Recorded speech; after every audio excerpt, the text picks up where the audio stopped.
Hello বন্ধুগণ, আজকে আমার রান্না হবে মাছের মুড়ো দিয়ে মুড়ি ঘন্ট। শুধু মুড়ো না, একটা লেজ ছিল, একটু মাছের ডিম ছিল, সেগুলো দিয়ে আলুটাকে নুন হলুদ দিয়ে লাল করে ভেজে নেব।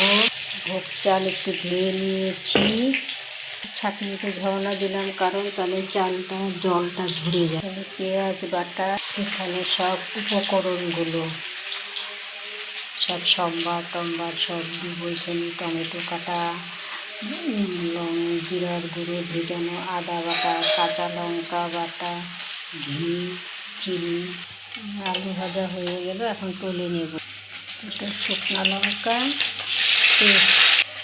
গোটা জিরা, গোটা গরম মশলা, পেঁয়াজ কুচি অল্প। এখন দেব একটু ঘিটা কষানোতে দিয়ে দিলে ভালো হয়।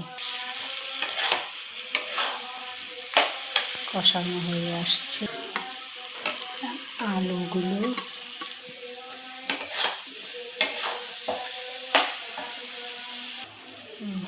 এখন এটা কষানো হয়ে গেল, দিয়ে দিচ্ছি গরম মশলা বাটা। হয়ে গেল মুড়ি ঘন্ট।